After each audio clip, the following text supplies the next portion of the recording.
Welcome back to another episode of Mad in Love. I'm your host, Dr. David Hawkins, and today we continue the series that my esteemed producer, who's getting rave reviews, Katie, and this is our favorite segment of the podcast, which is Dr. Hawkins Reacts, where my colleague, Jonathan Glover, and I react to Reddit posts that, again, Katie. So, All right. We have grown a lot as a presence online, on YouTube, on podcasts.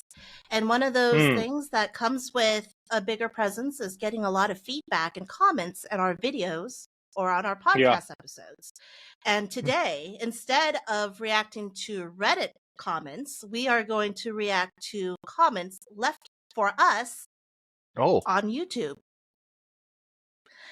I will put in a disclaimer. Are you sure about this? Are you sure about this? I think it's good. I think that you both will be in the hot seat as specialized clinicians in the topic, but it's a good chance for us to have a healthy conversation about some difficult topics. So are you ready? Let's go for it.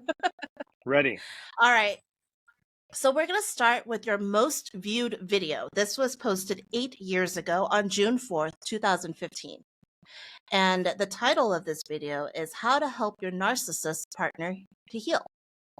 So we've got a comment. This comment is a little bit more recent. It was 2 months ago. And this person called Turtle Time says, are you as a therapist ever worried about narcissists faking that they're learning from you, or that they'll learn how to fake being empathetic, etc., from things you suggest that he do to improve himself? Apparently, narcissists do this very often and very effectively, and don't actually change at all. It's been said by some therapists that sometimes therapy even makes their patients worse because they just learn how to better fake being the way they are supposed to be. How do you feel about that comment? What do you have to say? I feel very defensive, actually. No.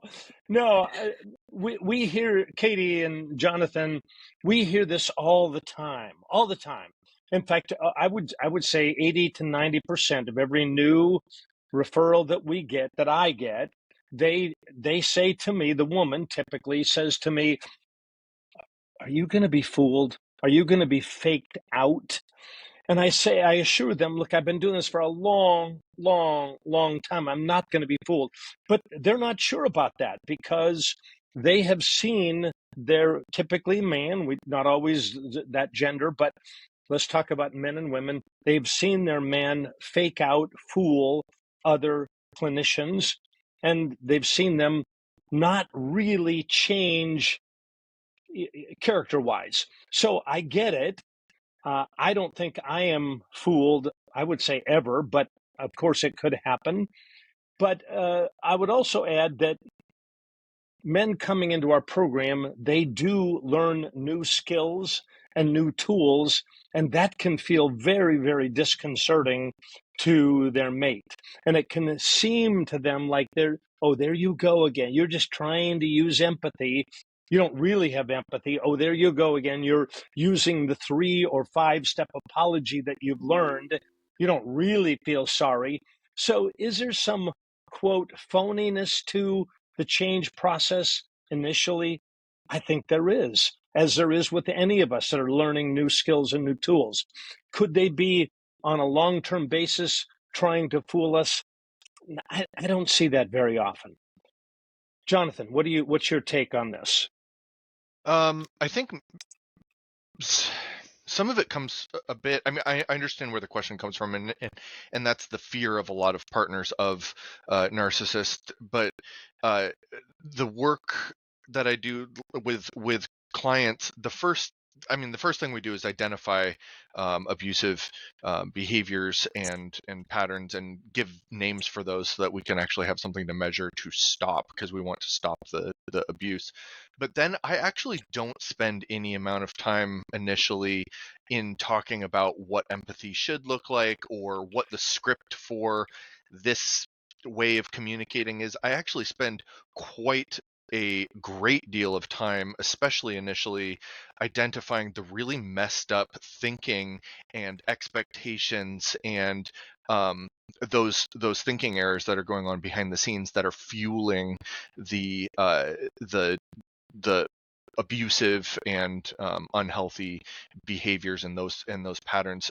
Once the client is able to really start engaging in that process and identifying what's coming up for them, then the work is actually in stepping to the side of that, or identifying that, and then letting all of those go and changing the way that they're thinking. And so if they're involved in that process with me individually or in a group or in couple sessions or whatever, if they're engaged in that process of really taking ownership of their messed up thinking, uh, that that is really where a lot of that work is, especially initially. I actually say I get a lot of questions from guys early on. Well, just tell me what to say. Just tell me the script for empathy, and I just dodge those questions. And I say specifically, I'm not going to answer that. That's actually not the problem. The problem is all the stuff that's coming up. I don't know if I agree with you completely there. I don't know. I have to think about it, Jonathan.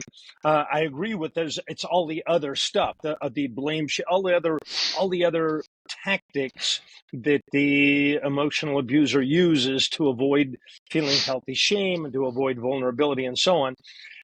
I'm currently writing in a book that I'm writing. I'm writing the chapter on what does healthy relating look like, and I think I think I think by and large, perpetrators of emotional abuse, they are emotionally immature.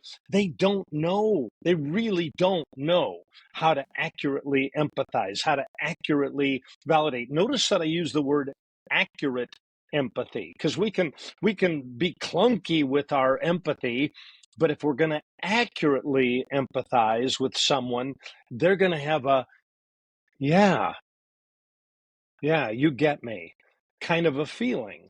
So I don't know. I'm not sure. I think the perpetrators do need to be taught empathy. So I would gently disagree with you there. Or are we disagreeing, Jonathan? Or maybe Oh, we're no, I not. don't think so. I mean, I agree with what you're saying, but I don't think it's going to be that useful to teach the scripts until they really are taking ownership and identifying all the problems that are coming up that are Yeah. fueling those patterns. And so the uh a lot of those things really, it's a very, very egocentric way of orienting to the world and to relationships, and that really has to be at the forefront, especially initially. I think initially that's where a lot of the work is.